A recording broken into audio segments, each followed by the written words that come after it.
Howdy, folks. Welcome to the Jewish Cowboy talks the 2016 California State Propositions.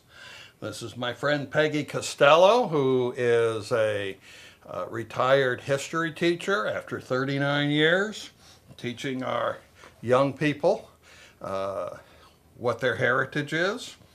And she agreed to come in and help me discuss these.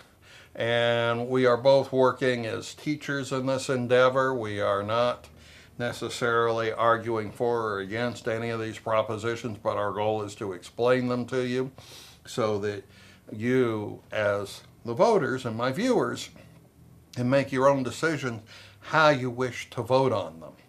And without having to read these complicated statements, which as a lawyer I don't exactly understand all the time. So let's head in the first one. Something near and dear to my heart. Proposition 51, school bonds. Funding for K-12 school and community college, kindergarten through 12th grade.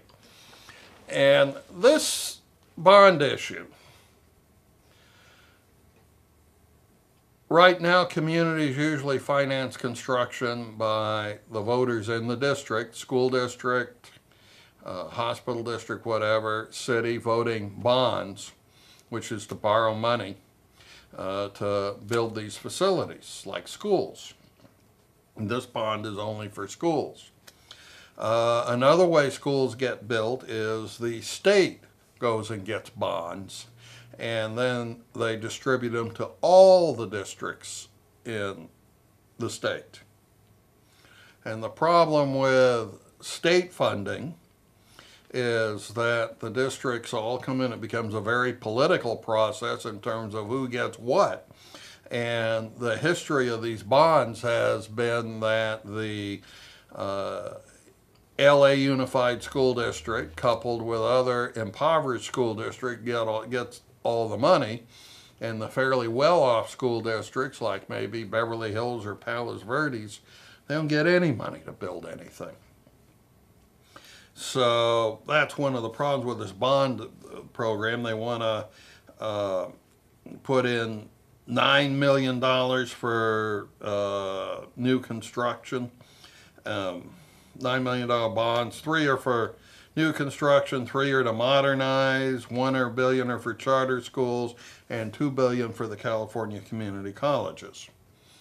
Now, one of the problems with this proposal is that right now, if let's say I buy 100 acres in Palm Springs and I want to build high density housing, so I want to maybe bring in 10,000 more children who are going to live in my houses.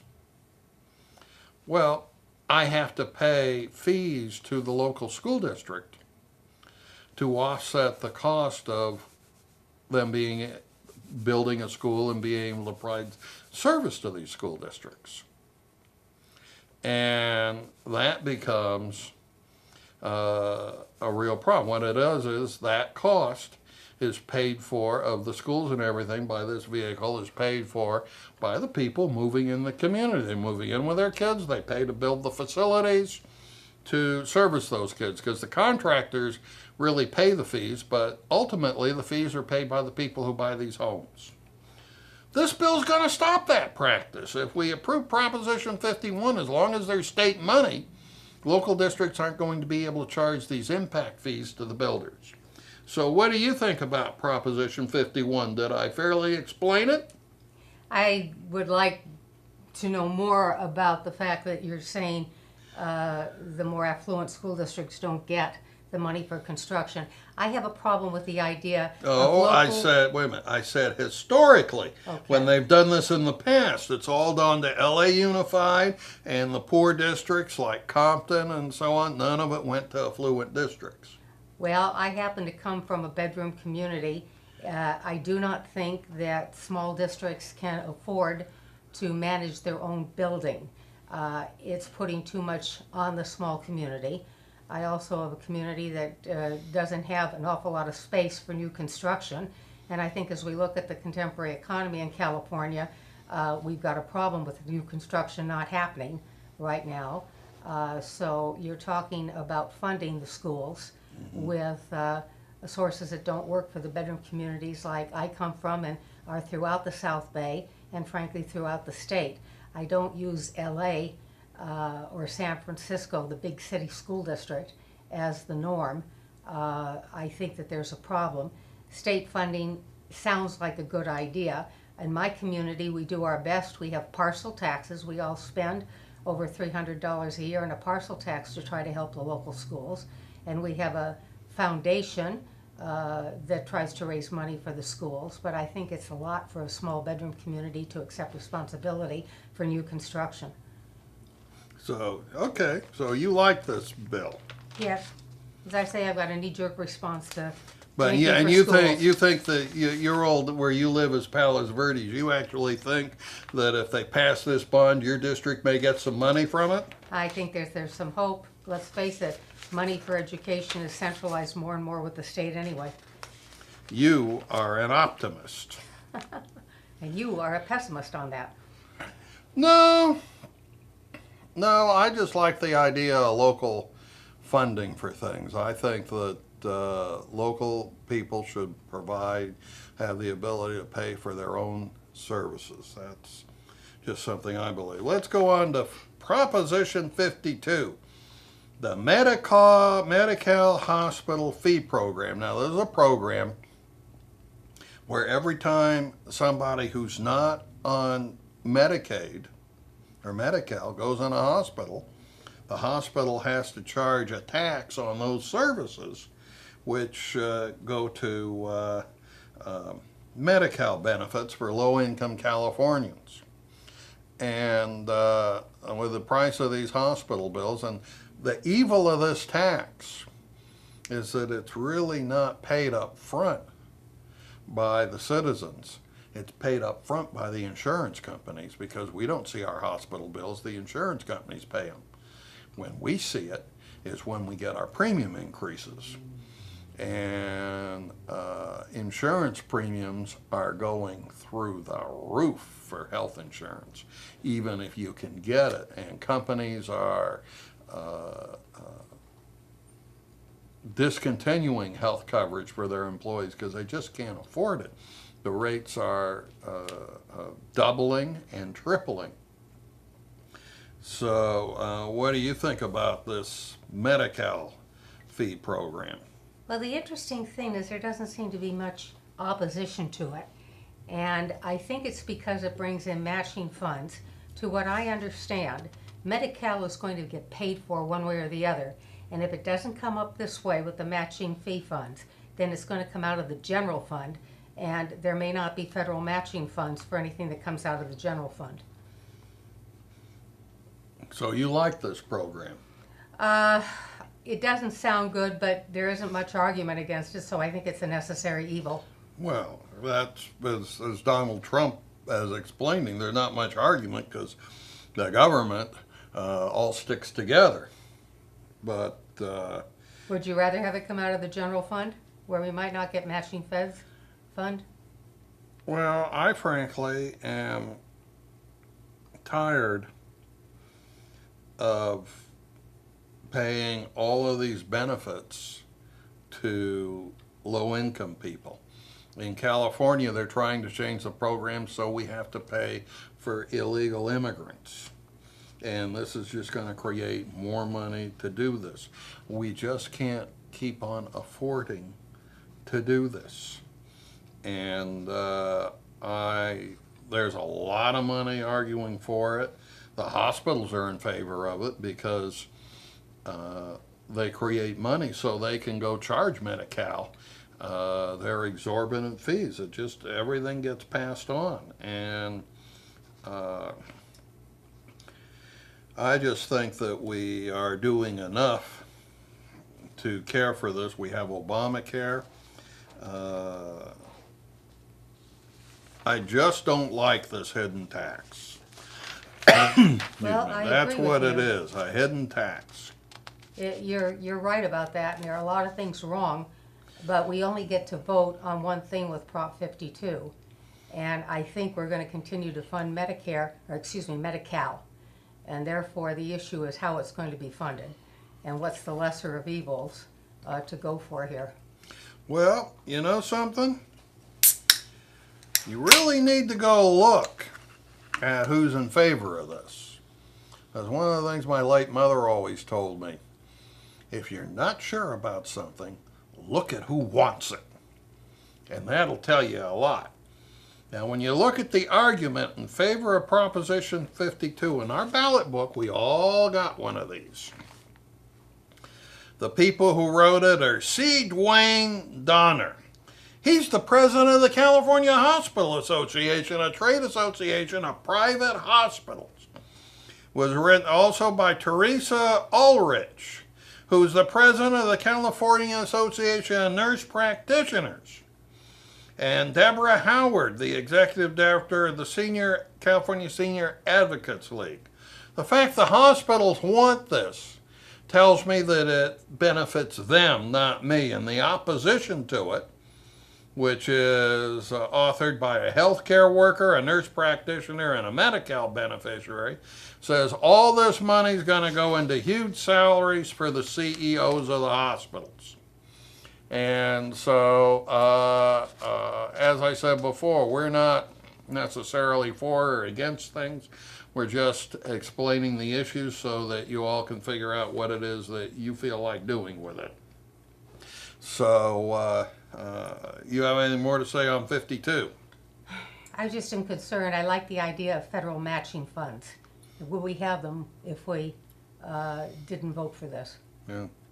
That's all I wonder. Okay. Now we're on to Proposition 53, which changes the way that revenue bonds are prepared by the state.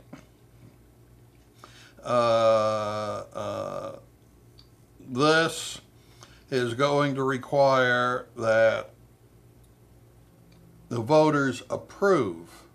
Okay, let's stop a minute. This is for revenue bonds. A revenue bond is a bond that gets paid from the general revenue of the state, the taxes and so on, as opposed to some types of bonds which are specific bonds. They're only paid from a certain income stream of the state. So what this wants is before the state can issue revenue bonds, you have to have a statewide voter approval of it. And it's basically going to make it much more difficult for the state to issue and sell revenue bonds, because the taxpayers are going to have the ability to say no. Right now, all they need to do is get it through the legislature. So what do you think about this? It's a constitutional amendment, right? Yes. Okay. As I've listened to the pros and cons on it, I'm not really in favor of statewide voting to determine these issues. You don't believe in democracy? I believe in democracy, but as you talked about local issues with Prop 31, I'd like to talk about local issues with this. You mean Prop 51? Yes, Prop 51. I don't know what I said. 31. Oh, sorry. I think that sometimes Southern California interests are not the same as Northern California, or the Delta, and I therefore having a statewide ballot to determine what's best for us might not work. A certain degree of local control, I think, is a good idea, and with a constitutional amendment that would make it statewide, I'm not sure I'm comfortable with that. Well, the problem is that we're about to have a supermajority of Democrats in the state legislature who basically just can spend on a blank check. And this is something to put a brake on them. It gives really the voters veto power of statewide funding, statewide spending. That's what it is. So do you how to decide this. Do you trust your state legislatures to be able to, and the governor to issue revenue bonds without supervision, or would you like to have supervision over their ability to issue revenue bonds pledging your future tax money? You agree with that characterization? Yes, but I think maybe a proposition in the future that's written better might be a good idea. I do like some degree of local control. Some of these measures just aren't written well, and that's a problem. Yeah, well, that's because they're written by private interests who are working their own private thing. This one, Proposition 53, is supported by a retired farmer, the president of the Howard Jarvis Taxpayers Association, and a retired elected sheriff. So these are people who are pretty much against taxation. Yes, but that private farmer put $6 million of his own money into this. Well, he In other words, you're doesn't. dealing with vested interests in terms of, like, let's say, I think the issue was going through the Delta, tunnels under the Delta that might bring water to Southern California. That's his concern. And it's not mine as a Southern California resident. Well, you know, the question is, do you believe in democracy or do you believe in autocracy? Well, I believe in democracy, but I just don't think this thing is written well in terms of the interests of Southern California. Okay. Okay, we'll move on to Proposition 54. Legislature, legislation, and proceedings. What this requires is the legislature has to post a bill in print on the internet for 72 hours before the vote. And the legislature must make audio-visual recordings of all its proceedings posted on the internet, and authorizes any person to record legislative proceedings by audio or video. So, what do you think about that? I think that transparency is a good idea. The only argument against it seems to be that last-minute deals can't be put through, but I don't trust last-minute deals as being the best anyway. So having it available to the public to know about, I would say is a good idea. Yeah, I can't see anything with transparency. I mean, basically there is an exception for a public emergency, and there's no such thing as fast legislation. The legislation is like making sausage. Everybody works and agrees, and so this concept that it's going to delay things is not credible. Okay, Proposition 55. This is the extension of a 2-year temporary income tax increase we passed in 2012 for high income earners over $250,000 for joint filers, $250,000 for single filers, $500,000 for joint filers, and $340,000 for head of household. It increases their taxes. It's a special surtax on the high income earner. And this money is directed to education. It's supposedly barred for administrative costs, but it goes for health care, the K-12 schools, and California community schools. Now, when they passed this in the first place, they said that this was going to be just a 2-year temporary tax, and I believe when they passed it before, you supported it, did you not? Yes, I did. And I believe at the time I told you that I thought that was not a wise decision because all the money was going to go to Los Angeles Unified School District and all the politically connected districts serving the impoverished. Is that what I said? Yes, but you always say that. Well, what happened to it? What happened to the money? I can't tell you that specifically. My assumption is that it went to districts, maybe disproportionately, but you've got to fund the schools, Clark. Well, I agree to fund the schools, but the problem with this is it allows it doesn't require how the money's going to be divided. And most of the lion's share of the last one went to LA Unified School District. Most of this money's going to go to the low income school districts. And all it does is throw money at the problem to pay the teachers working there. And primarily it goes into wages and salaries to pay the teachers working there more money. And it really doesn't improve classroom education. The primary factor in classroom education is the classroom teacher. We don't get to vote on that. No, we don't get to vote on that. But that's the primary factor determining the quality of a student's education, the quality of the classroom teacher. The kids still need a classroom to sit in, not a field. Well, yeah, they have a classroom to sit in. But this is not going to build classrooms. This is going to fund operations and supposedly buy books and things like that. And this basically wants to extend it and make it permanent. The problem with this is that if you are a high income earner, it may make you want to settle in another state. So I'm really curious how much, whether, and nobody's analyzed this, whether this is really revenue neutral or not. But, you know, it's hard to argue. The only thing two people ever agree on is how much a third person ought to be paying for taxes. So this is one of the things I don't like about this in principle. It's people ganging up against a smaller group. But it's got a lot of popularity. I think it's probably going to pass. I think we discussed it. Now we'll go on to Proposition 56, the cigarette tax. They want to increase the tax on cigarettes by $2 a pack. You remember when you could buy a pack of cigarettes for, I think, 20 cents in a vending machine, 20 or 25 cents? I think I remember that. Now it's $2 in additional taxes. What do you think about this? Well, I confess to being naturally punitive towards smokers. However, in this particular measure, it's not written well again.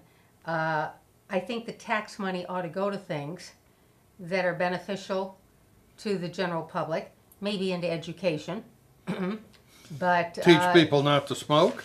Sure, why not? But where it's going right now, I don't think I'm going to impose a $2 fine on a pack of cigarettes for this. I'd like to see another proposition next year on the ballot that would tell us where the money is going and that it would be more useful.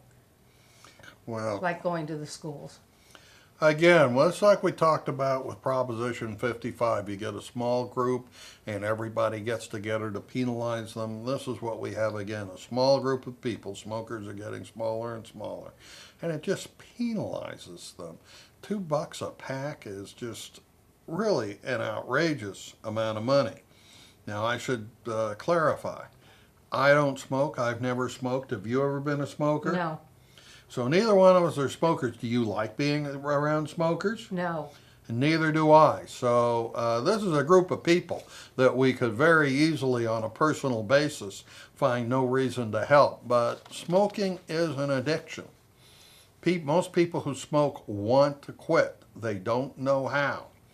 And if this tax were earmarked for programs to figure out how to get people to stop smoking,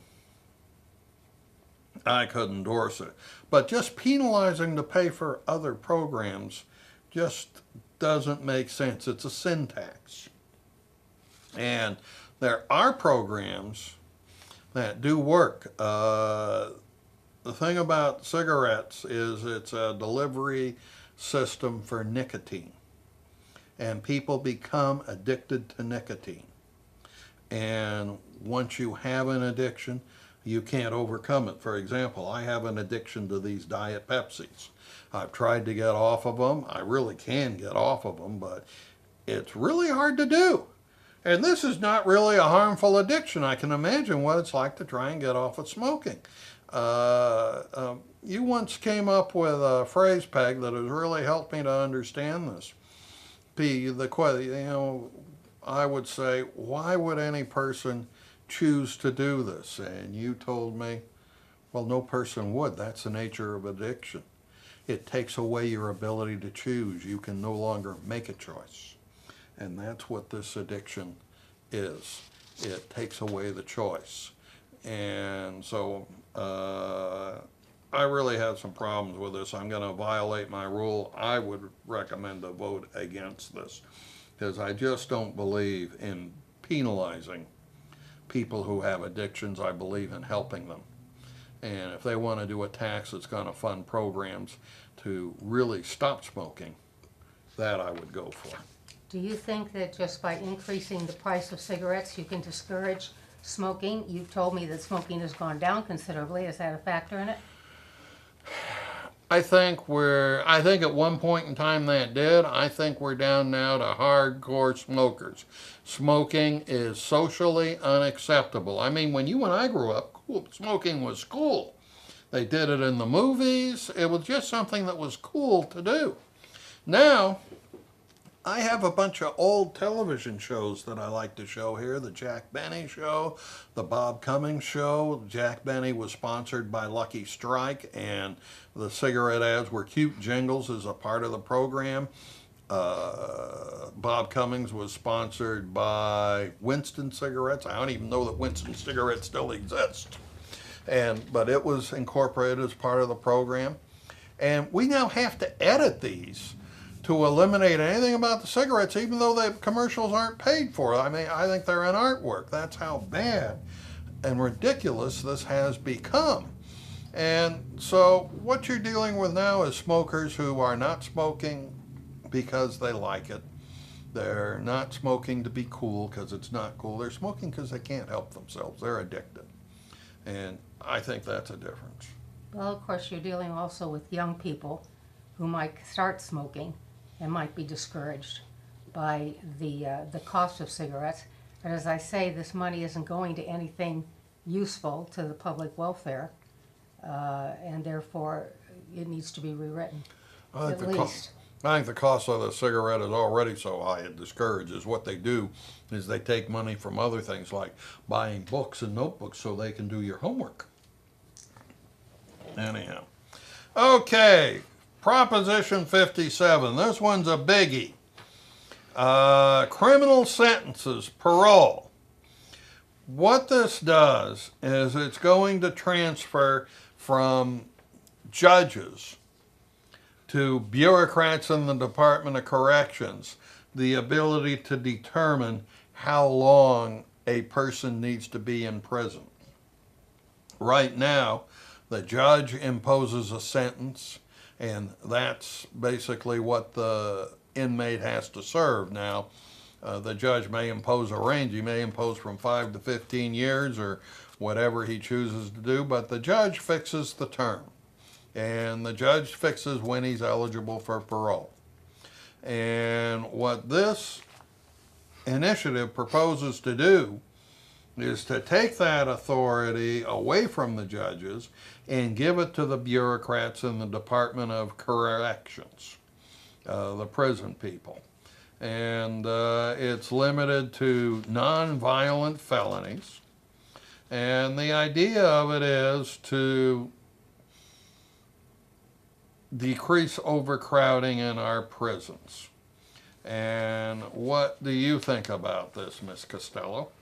Well, the issue would be nonviolent offenders, and I was told at a couple of League of Women Voters meetings, and they're supposed to be neutral, that things like assault with a deadly weapon is considered a nonviolent crime.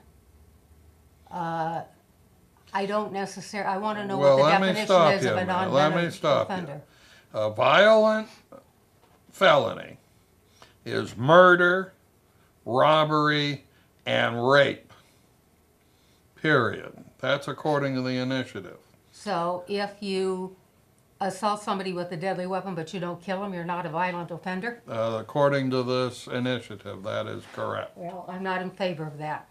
It's like a previous one from another election, 47, that said having a gun under $900 did not constitute a violent felony.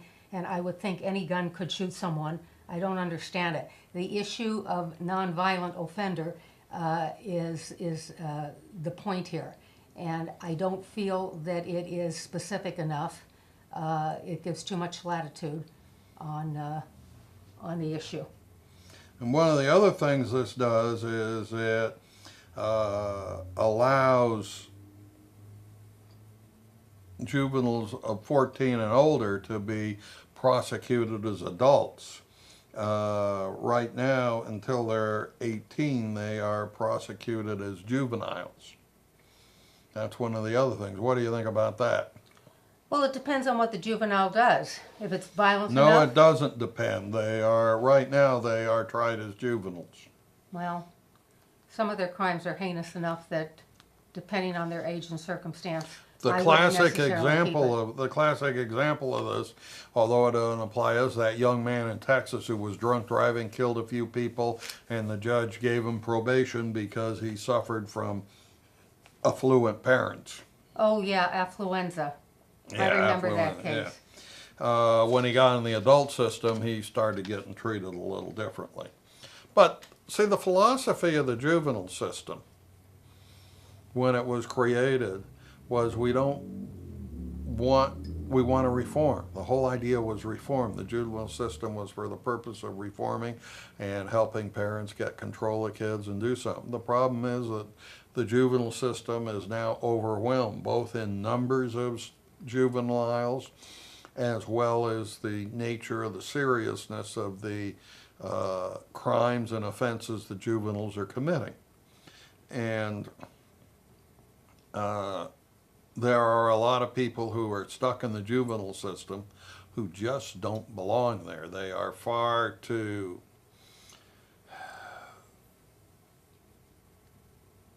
indoctrinated into a criminal life to have the minimal punishments available to the juvenile court be able to change their path in life. A lot of them, the more violent ones, the more criminal ones, view the juvenile court as a shield to commit serious crimes as opposed to something that protects them. So the juvenile court and the juvenile system has really, in many cases, ceased to be effective for the seriously depraved young person. And what happens is they get used to being coddled as a juvenile. Then when they turn 18 and they slam the book at them, they're going, what happened to me? What happened to the gravy train I used to have? And then they get into an adult prison and they discover the real world. But we are developing a criminal class. And we have, with 3 strikes, incarcerated far too many people. But I don't like this because it puts the decision in the hands of unelected bureaucrats. Now, if they did something to allow a judge to resentence or reconsider the sentence, I could go for that. But I just don't like the idea of having unelected bureaucrats be determining who pipes free and who doesn't. And while we're on this subject, the big problem, which this doesn't address, we put them out, we give them parole, we put them out in the street, then what? Every job form has a question, have you been convicted of a felony? And as soon as somebody puts an X mark of yes by that box, they don't get hired. And it's like a mark of Cain. Stays with you for the rest of your life. We do have a program in California which needs to be expanded. If you get out, you complete your time, you pay your debt, you have your nose clean, you can make a fairly simple motion to get your conviction expunged. So it's no longer on your record and you can go to most job applications and actually answer the question no. I myself as a lawyer have done some of these, and I've got some of the highest fees I've ever got in my life for doing this, even though I never charged a dime for doing it. I just don't believe that in charging somebody for that. But the self-esteem, just the increase in self-esteem that the individual gets by having their record gone away and being able to do something simple as vote. And you know, these tough people who've been through this criminal justice system are just on the verge of tears about having their humanity reinstated to them. And we really need, if we're going to work on reducing the prison population, we've got to work on reducing the rate of recidivism, which means people continuing to go back through the criminal justice system. And Proposition 57 doesn't do anything about that. You have anything more to say on 57? Well, as I say, the whole issue, I want a better definition of nonviolent offender. As I look at this situation, I wonder whether or not it's just a cost-cutting measure. In other words, is it in the best interest of the people of California?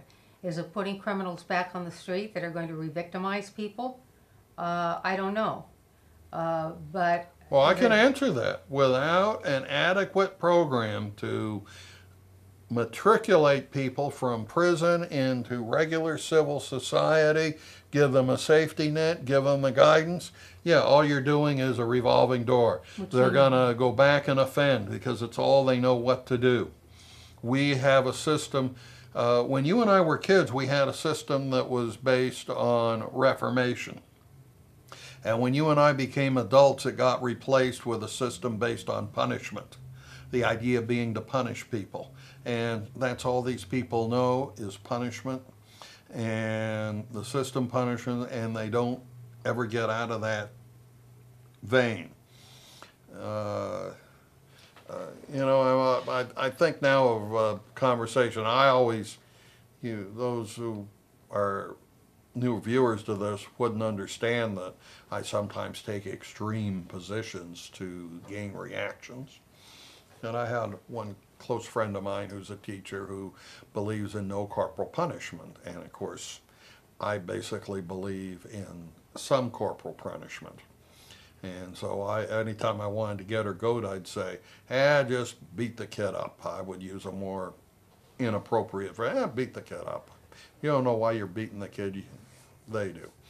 And I would just get her going. Finally one day she got tired of it and she looked at me and she said, you know something? Clark, these kids already know that. That's all they know in their lives is being beaten. And if you saw these kids, even you with your outrageous point of view, would realize that you are not willing to beat them severely enough to make an impact, because beating is something that the more you do it, the more severe it has to be, and even you could not condone giving them a severe enough beating them to make an impact. And then one day I met a young man who I knew what she was talking about. And that's one of the problems with our system. It's just punitive. And if we want to do something about the prison problem, the answer isn't to just release them, in my viewpoint. Well, that's my problem with the two. Just releasing them doesn't cut it as a They need cost-saving measure. They need more education. They need Yeah. to go, people like you, to go back into school and teach them skills. Well, if this isn't going to happen, then frankly, we might need a tax to build more prisons. We have to change it back to a less punitive nature where they are being rehabilitated, or we keep them in jail. And if we can't keep them in jail because we don't have enough jails, then that becomes an issue. Well, that's not on the ballot. That's true. We're going to move on to Proposition 58. English proficiency, multilingual education. This is an initiative statute. And basically what it's going to do is, some years ago, Ward Connerly, a trustee of the University of California, passed an initiative that eliminated bilingual English programs in California. And he also passed an initiative that eliminated affirmative action programs at the University of California. and which is why if you go to a University of California campus now, you will find that it is something like 60 to 70% Asian.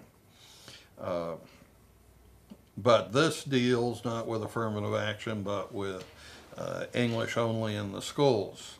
That basically requires students with limited English proficiency to be able to be taught in their native language. And they want dual language immersion programs. What do you think about this, Ms. Costello? The last thing you said, dual emergence, I don't think we necessarily need to become a bilingual state. What I need is proof that teaching a non-English speaker in a bilingual class actually gets them to learn English faster. I think I'm very inclined to say every single class the kids take should be subordinated to learning English. In other words, not just their English class, but also their history and science and everything have an emphasis to teach English, because they're not going to succeed in this society if they don't learn it. Now, the issue is whether or not they're more successful on the English-only program. I think recently scores have gone up, but I wouldn't tell a bilingual educator that that would be the case without hearing what they have to say. Well, you know, we're both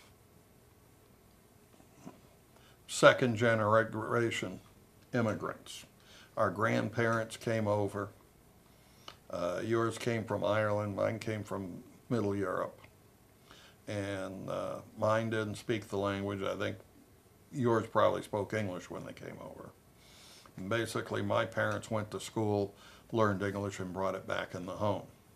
And they learned on the immersion program, which means you're thrown in there into the class, and the only language that's spoken English, so you learn it because that's what everybody's speaking. And I started out, and part of education,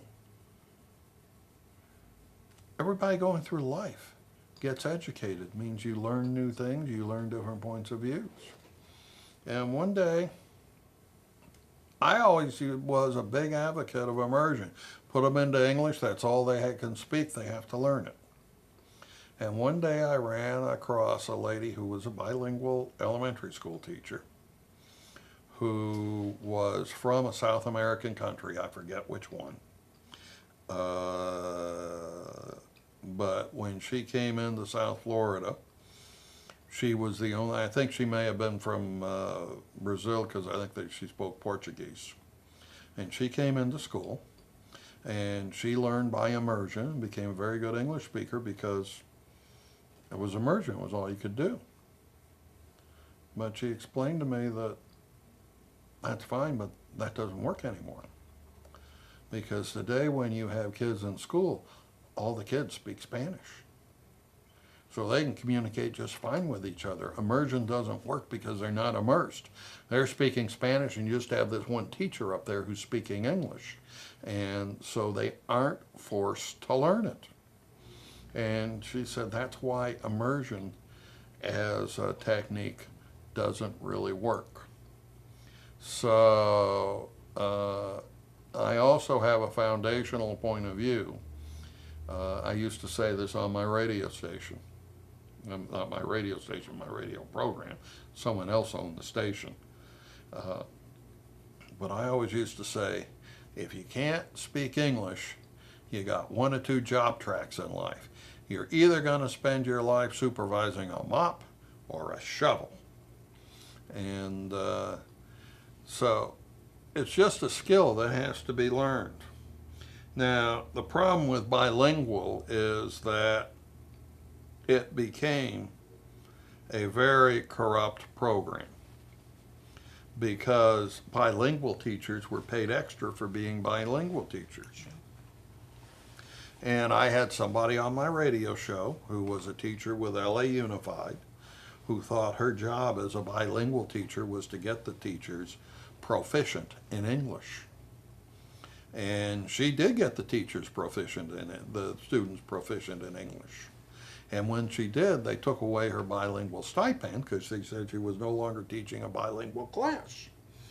And the other bilingual teachers hated her guts because she actually taught the material. And that's not that's a one-case instance of some very bad administration. It's certainly not a reason to defeat bilingual education. But I really have a problem with the concept of bilingual teaching in their native language being an efficient way of getting young students who speak another language matriculated into our society, where the ability to speak English is required to attain real success. What do you think, Peg? Well, I think you're right. And I'm going to say total immersion, like with our parents or grandparents when they came over here and stuff, never really was terribly effective. It took a generation for people to learn the language. But I don't know that bilingual classes are going to teach English faster to kids who, as you say, they're just over the border. There isn't the type of situation where our folks came from Europe and they weren't going back over the Atlantic to home, and they were mixed in with every other ethnic group, and English became the common denominator. I understand the problem, but I don't know that that this is a solution. Yeah, I remember I had friends in LA who had kids in LA Unified who had fight and claw to get their kids in English classes. These were kids, they had Hispanic surnames. Their parents only spoke English, they only spoke English. It was all they ever spoke in the home. And the schools tried to put them into bilingual programs because they had Hispanic surnames.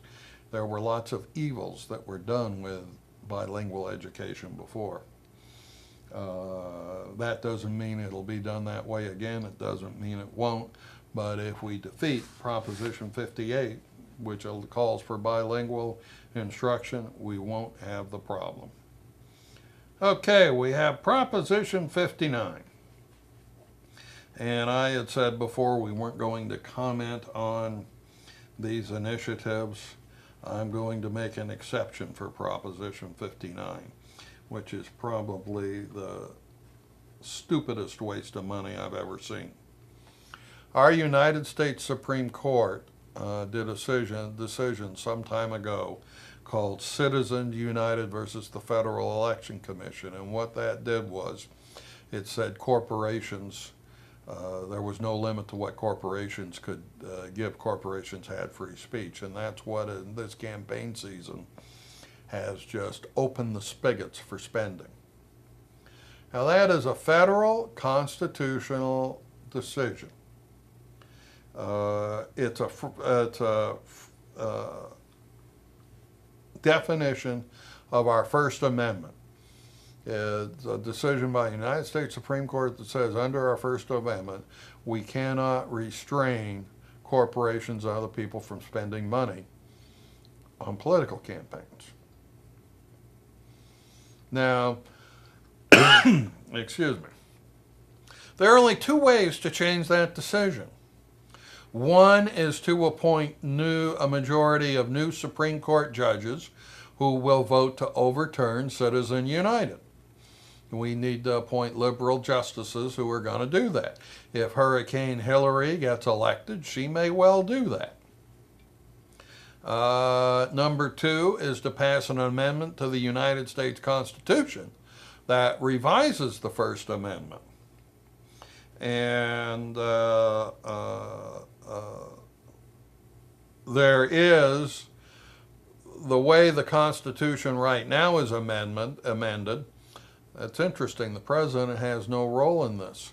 2/3 of each House of Congress, the Congress and the House of Representatives, the Senate, propose a constitutional amendment, and then 3/4 of the state legislatures have to ratify it. and they don't always get ratified. We had something back called the Equal Rights Amendment, which sought to give broads equal rights, and 3/4 of the states didn't ratify that, so you broads still don't have equal rights, according to that. Well, there's an amendment we should see back on the, Yeah, a new okay. one. Don't hold your breath for that one. But that's there's a second way, which has never been done, which is for the states to convene a constitutional convention. And this is something that is a really frightening idea. If enough states move to do this, you need to have 34 states, I believe it is, to do it. They can call a constitutional convention. And once they call this convention, it is Katie bar the doors as to what you can do. And you can pass any amendment you want. For example, one of the things they can do is repeal the 13th Amendment, which is the amendment that prohibits slavery. They could do that. I'm not saying they would. I'm saying they could. They could repeal the First Amendment, which says we don't have free speech. They could repeal the portion of the First Amendment which provides for freedom of religion. They could repeal the portion of the Sixth Amendment that requires a trial by jury. I mean, there's no limit to the number of mischiefs that can be done in a constitutional convention. And I know we love that this season looking at those electoral maps. And you see all the blue states on the West Coast, and all the blue states on the East Coast, and in a normal election year, you see nothing but red states in the middle. Well, there's probably pretty close to 34 red states that could convene this constitutional convention. And in a constitutional convention, each state has one vote. And so there's a lot of mischief that could be done. And that's what this thing is. It's an advisory thing calling for for us to do whatever we can, California authorities do whatever they can to get Citizens United repealed. Well, to give you an example of what this is, it's basically you have a very bad case of pneumonia. Well, how are we going to treat that case of pneumonia? We're going to give you, we're going to treat it by giving you AIDS. Or AIDS really isn't a good example because they can treat that. We're going to give you a disease that's going to kill you. So, and I can't think of one offhand, but I'm sure they're around. We're going to give you smallpox. There we go. That's a disease that kills you. Or we're going to give you rabies. There's a disease that kills you. So, that's what this is. What do you think, Miss Costello? You're the lawyer. I'll stick with you. Well, you have to have some viewpoint on this. Well, the whole issue has to do with the amount of money spent by certain groups on issues, right? Yeah. Facing the American people. I'm very much of the opinion that everything ought to be limited in terms of money that go into issues to individual contributions under a certain amount of money, $500. Well, but we weren't talking about whether it was a good idea.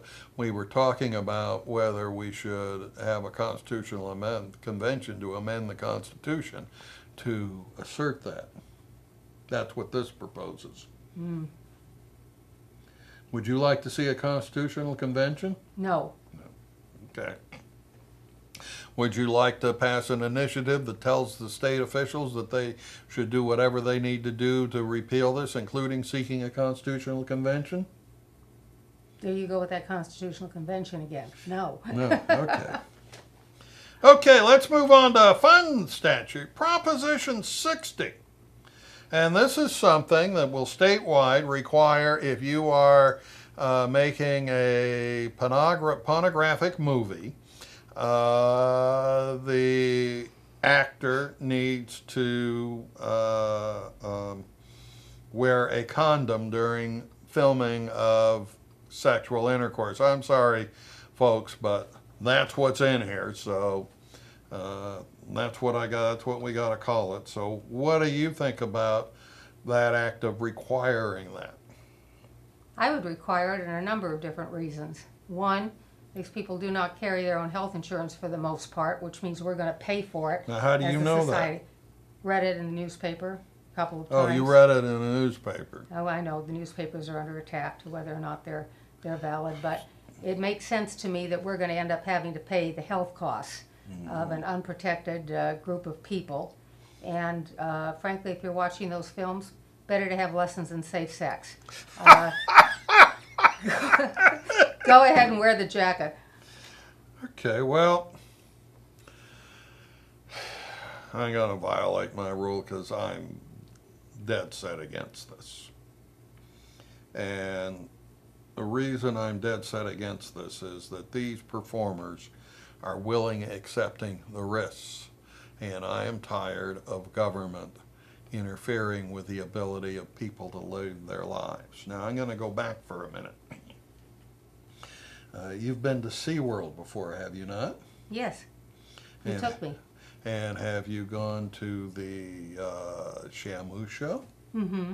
And you've enjoyed watching the killer whales interact with the trainers? Mm-hmm. And you know that the Occupational Safety Administration has said they can't do that anymore. Yes. Now, as you watch those shows, was it obvious to you that there was a certain risk of a 120-pound human being getting in a tank, 120 to 200-pound human being getting into a tank with a 12,000-pound whale? Yes. And these trainers seemed to be pretty knowledgeable about what they were doing? Yes, but I don't think I agree with your analysis, but go ahead. Well, I'm just finishing.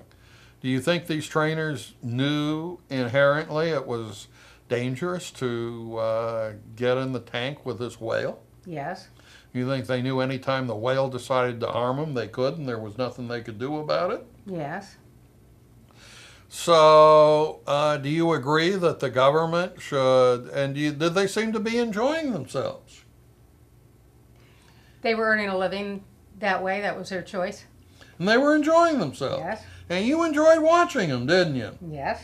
We're not going to be able to anymore. I did too. I really enjoyed that. And my point is, they knew what they were doing. They made a choice. They had a job that looked so much fun, I would even have been willing to do it. It looked like a fun job. I mean, I love to play with a dog. Sometimes I even like playing with a cat. How much fun would it be to play with a killer whale? And these people bonded with these animals, and I think it is wrong of the government to tell them, oh, that's unsafe. We're going to stop you from being able to assume that risk. I think that's wrong. I think they have to be told what the risk is. They have to understand that they could be hurt. And frankly, if they don't understand that this whale can hurt them, they don't have enough ability to be able to do it in the first place. So I think that kind of self-protection by the government is wrong, and that's the same thing they're doing with Proposition 60 and condoms. These people who are engaging in this job understand exactly what the risks are, they're willing to do it, and we got to stop protecting people from themselves. You do not agree? Nope, I don't want to pay for their STDs. I particularly don't want to pay for AIDS. You know, they may be, you talk about the fact that there are jobs with inherent risks. I fully understand that, but this one here doesn't have to be that way. I would vote to make them use the condoms. Okay. Let's go on to 61. The state prescription drug purchases. Now, what this does is it stops state agencies from paying any more for a drug than the Department of Veterans Affairs pays. And, I mean, one of the really open scandals in government is the price that is paid for drugs, because the Social Security Administration is not allowed to negotiate the price of drugs like Kaiser is and most of the other major providers.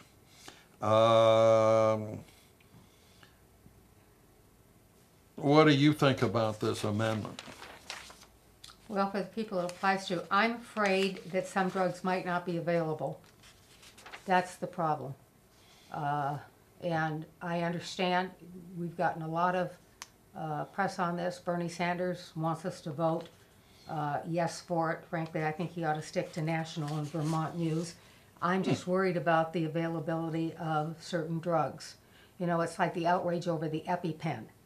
And I fully understand that, the difference between $100 and $600. But the medications need to be made available, and I'm afraid this type of approach to the issue is not going to be a good idea.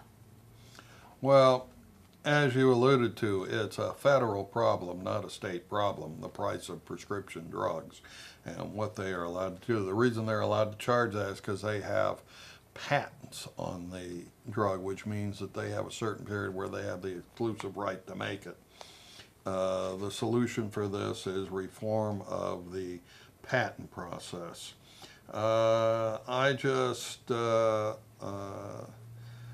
think that if we have state officials who are too stupid to be negotiating for the lowest price for these drugs that they can get, we need to replace the state officials, not make an initiative to mandate them to buy drugs for the lowest price they can. I think it's kind of a stupid initiative. Any more? No? No. Okay, Proposition 2, the death penalty. This repeals the death penalty in California. And what do you think about that? I think this is a philosophical position. In other words, yes, I've heard that it's 18 times more expensive to have the death penalty than life imprisonment, and it takes 15 to 20 years for the appeals process. But I believe that there are certain actions that are so heinous that an individual should be put to death for the action with a nice shot that puts them into slumber and they're finished. If it's too heinous a crime, they don't have a right to live, in my opinion.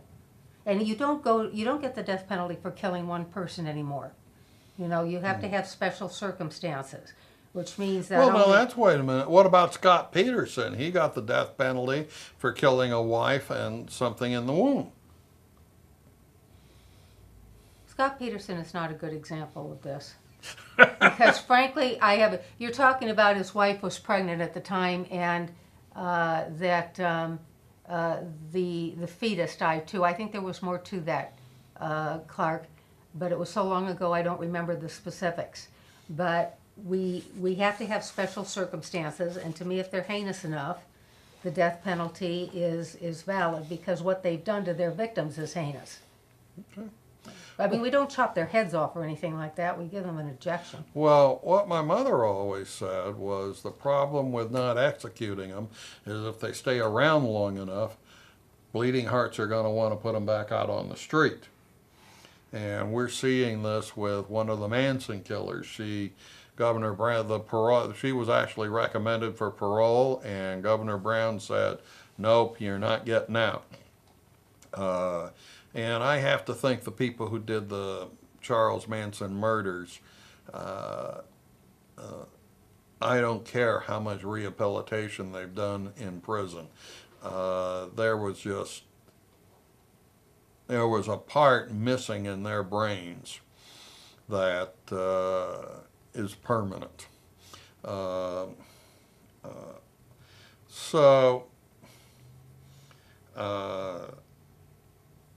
I'm afraid that I'm not real big on repealing the death penalty either.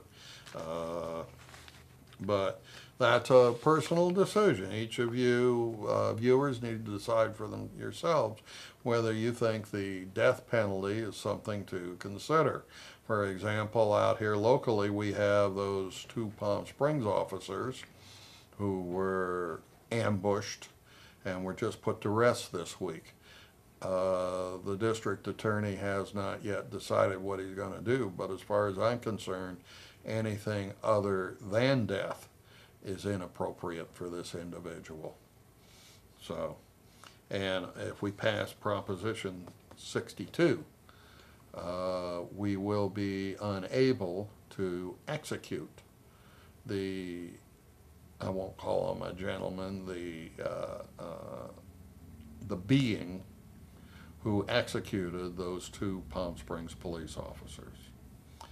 Okay, we're on to Proposition 63, firearms ammunition sales, the initiative statute.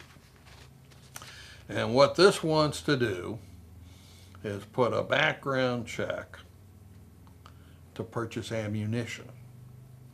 And it wants to prohibit large capacity magazines, you know, the things the bullets go into.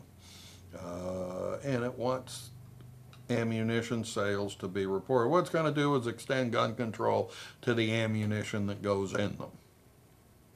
What do you think about that, Miss Costello? Well, I guess the point is if you have an illegal gun, you still need to buy ammunition, so they'll check you that way. Mm-hmm. I certainly agree that the high-powered ones need to be off the market. I'm kind of iffy on the issue with the ammunition, but I essentially believe in gun control, but reasonable gun control. Well, I happen to believe our current gun regulations make no sense at all, because they really only stop regular citizens, make it more difficult for regular citizens to have access to firearms.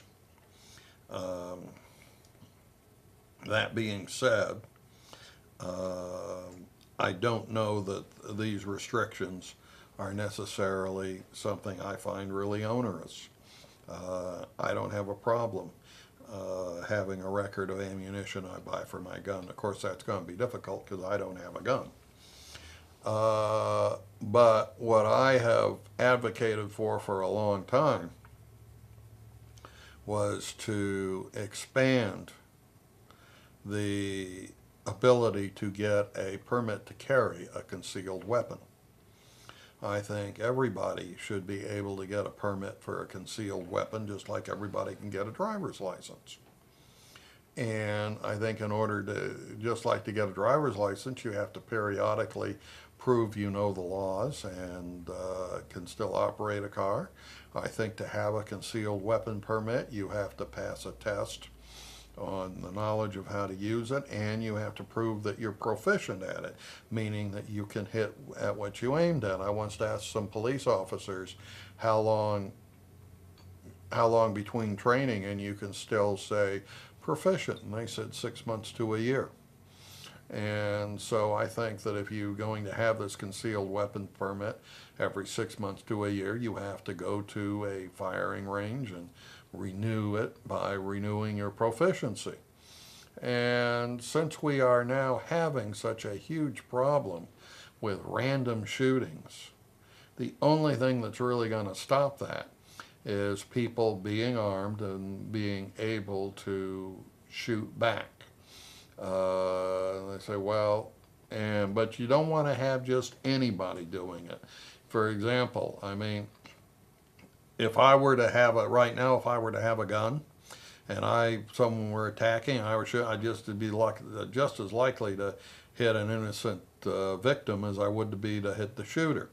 I need the training, I need the proficiency, but if somebody was a proficient shot who could really hit the shooter, I think that's a solution to our problem. Nobody is doing anything like that, because all this proposition does is it produces more public employees and more government jobs, more things for people to do.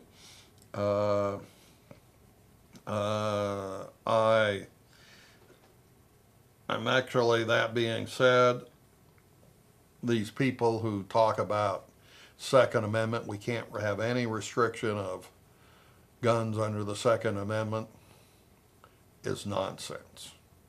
Now, what the Second Amendment says is that the right of the people to be secure, no law shall be made to infringe the ability to hold arms. The key word there is arms. Now, arms can include a nuclear warhead. It can include a Tommy gun, an automatic rifle, and just so an automatic rifle is one where you pull the trigger and it keeps on shooting as long as you hold the trigger. A semi-automatic, which is legal, is you got to pull the trigger every time it shoots. I just feel that the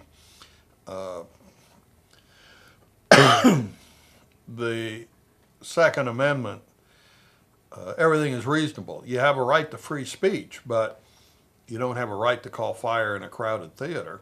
There are limits on everything, and I think that the only one really fighting some reasonable limitations are the gun companies who are making money selling all this stuff to us.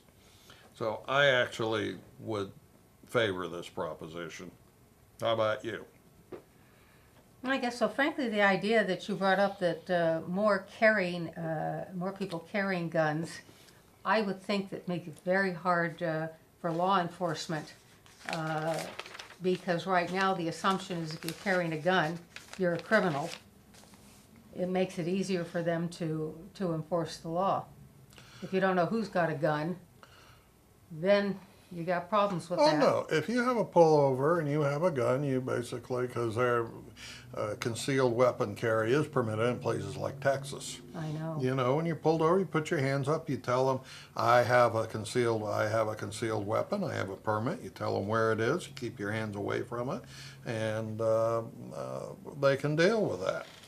How police deal with things, in large part, depends upon how the citizen interacts with them. Well, if the citizen's running and he's got a gun because it's legal to have a gun, that's a problem. Well, But we don't get to vote on it in this initiative. yeah, that's not on this Proposition. initiative. Let's move on here. We're going to move on to Proposition 64, the Marijuana Legalization Initiative Statute. Legalizing marijuana. Now, the first thing I read in this, listen to this, folks. You're going to have a 15% excise tax on a retail purchase.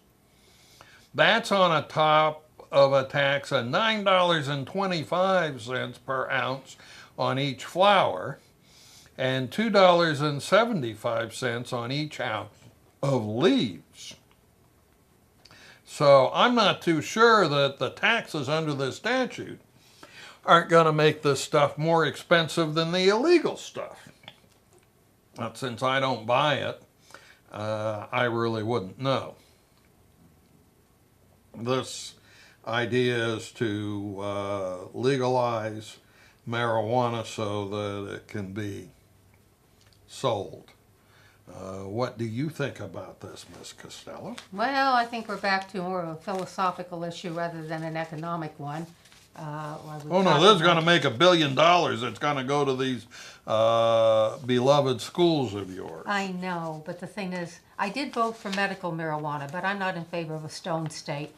I know they're not going to be selling Why it do in you say the Starbucks. state will be stoned? Colorado isn't stoned. Yeah, but you know, the issue that frequently comes up, which was a problem for me before it started being discussed, is you've got people who are using this and then they're on the roads and they don't have a means of determining if you're too stoned to drive, like they can determine that you're too drunk to drive. Well, I see no benefit to the state. They can for figure this. that out. No, You they know. can't, not at this point. Well, believe me, private industry will find a way. So first you're going to pass it and then come up with safeguards for the public? The assumption that people are going to abuse the substance is not a good reason to prohibit it, especially when it creates all that money to educate people. Mm-hmm. Well, you've met a limit on what I'm willing to do to finance the schools. Well, my problem with marijuana is that it shouldn't be regulated like it is at all. The original source for marijuana prohibition was hemp. It was used for ropes, and the cotton manufacturers down south didn't want to have to compete with hemp because it was far superior to make rope than was cotton. So that's how it got on this illegal list. It was a special interest. And marijuana is being shown to have huge medical advances and advantages.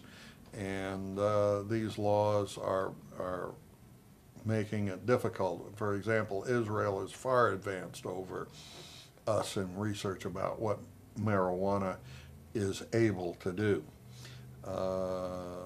I just recently had prostate cancer a couple of years ago. I went through proton radiation. I was told that marijuana might actually work to shrink it, but there weren't enough studies done to be able to tell how much would do it. I would have loved to have been able to do marijuana to shrink that prostate cancer instead of getting radiated. But we're already allowed to do the medical stuff, so that's not this issue. But I think it's far more beneficial or far less harmful than alcohol. And the point is, we aren't effectively able to stop it. And under the medical marijuana, when you were teaching, how many of your kids had prescriptions for it? Yeah, lots of them. So it all is but legal. We just use a ruse and have people lie. You go to a doctor, you come up with a half-baked excuse, you pay them 60 or $100, you get a certificate, you can go buy the marijuana. The medical stuff is really all a game. Everybody understands it's a game. We might as well let it be distributed, let it become an industry, and let's see what happens with it.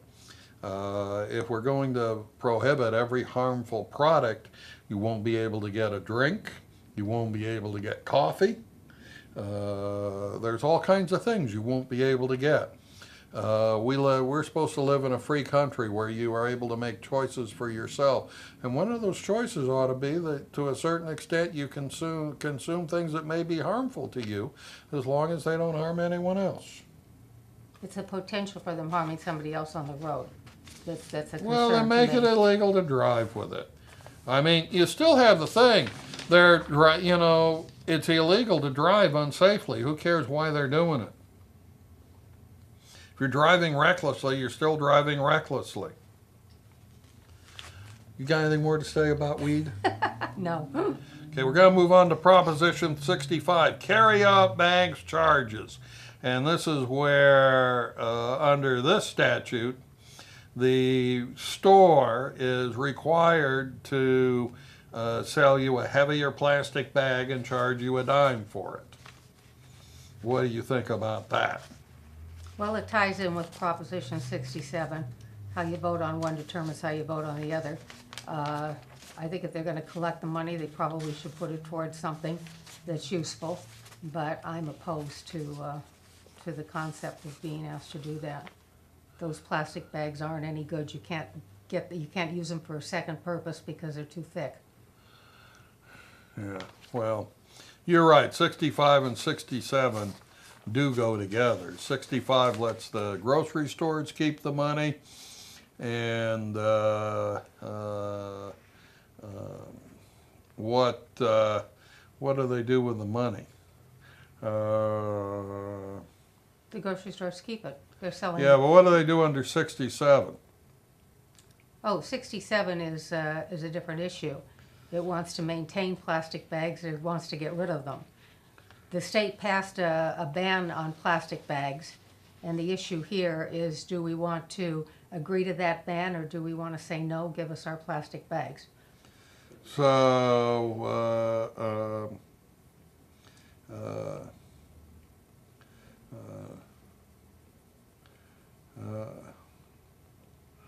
okay, so 67 repeals the bag carryout law. And it says if there's any future program, you got to use the money for environmental programs, wherever that is. So 65 is the one that lets the that assumes that there's a ban on plastic bags, and therefore if the grocery stores are selling them, where the money they make from selling them goes. Oh, so 65 puts it in the conservation fund Yes, instead of letting them keep it, which is what they do now. yes. And 67 says that they don't have to sell them at all. No, 67 is saying right now 40% of California already has a ban on plastic bags. There are some cities you can go to and you get your groceries still in plastic bags. And there are other cities where you don't. And the issue here is the state tried to pass a ban on plastic bags. And this is a proposition referendum to determine whether or not that can be implemented. So 60, if you vote no on 67, that means you can't, there's no statewide ban on bags and it's all local. Exactly. And if you vote yes on it, it means they can sell it, but the money's kept by the stores. Well, no, it's not going to be the same type of bag. You know the type you get now, the thinner ones. Yeah. As I say, 40% of California has already Well, got a no, bag on. 67 still going to prohibit the single use, but you're going to be able to do recyclable bags for 10 cents. Yes, they're different bags. But that bag goes to, the store keeps the revenue under 67. And under 65, the money goes to the state. Well, the issue is what they want to talk about are single-use bags Yeah. on 67. And I personally get griped by that because my bags are not single-use. They're double-use. And what they want to do, and quite honestly, I'll admit it, I've got a cat. I use those bags for kitty litter refuse. And if I don't get to use those bags, then that means that I have to go to a store and buy single-use bags rather than use my double-use bags. So in other I words, figure I'm fighting the environmentalists, but you know, I read in the newspaper that the EPA says that these bags only constitute 0.5% of the garbage that we're dealing with. And as I say, they're double use for me, they're double use for a lot of people. And I don't like government telling me I can't have my plastic bags. And the ones they want to sell me are too thick for me to use. They won't tie. And the single-use bags that I've got to buy to replace them also are not as good. I use them in little trash cans because they're much more effective than the ones you buy in the store in that they have handles that you can tie. So I know I'm bucking the environmentalists and the whole thing, but I am very much in favor of saying, no, I do not want to agree to this ban on plastic bags. so you're against both of them. Well, no, if I have to buy bags, then by golly, let the money go to an environmental fund rather than to the grocery stores. So it would be no on 67 and yes on 65. But 65 is not an issue if 67 is no. Okay. So you don't want to let the stores make any money from selling you the bags they're required to sell? No, because I don't like the bags they want to sell me. I can't reuse them. I can reuse the ones they're giving me now. I can't reuse the ones they sell me. Okay. 66 is on the death penalty. This changes the structure for appealing death penalties. And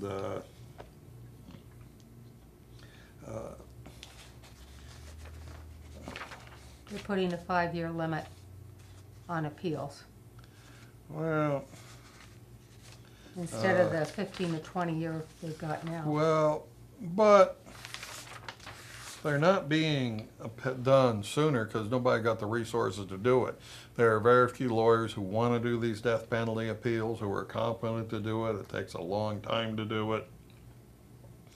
And this is just not really workable. And in my opinion, it probably is going to violate the Constitution of the United States because it's going to end up being a denial of due process. And it is just going to make it more difficult, not less difficult, to enforce the death penalty. So, Yeah, they say that at the League of Women Voters, they were saying that the appeals would go to the original judge for habeas corpus, and then before it went to the state Supreme Court. And I'm throwing that out to you as a lawyer so you can explain it to us. well, habeas corpus is basically just a special petition that says, hey, review this situation. There's been a mistake.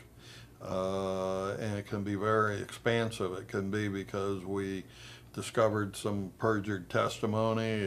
One of the big things that causes it now is you discover DNA evidence of absolute innocence. And the effort to make it more difficult. It's already very difficult for somebody who's convicted of something to get their conviction set aside. This only makes it, pushes an additional unnecessary burden on it. If they want to do something sensible, we have to devote more money to moving the process along. And nobody wants to do that. And frankly, I don't know that that is a viable good use for our money. I'd much rather put the money into education to prevent some people from committing crimes by giving them skills to make a living than to put more money into the capital punish system. I mean, they're already, when they have a death penalty, they're already in prison. They're not out on bail.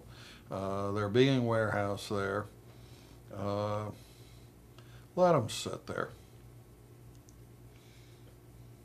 Well, it ties into Proposition 62 with the death penalty. And they say it's already 18 times more expensive to have the death penalty because of all these appeals that go on for 15 to 20 years. They already have two trials to get to the death penalty anyway.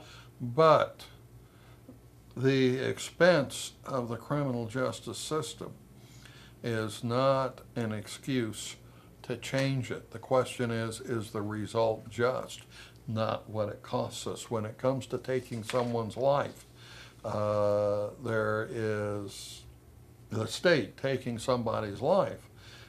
We can't afford to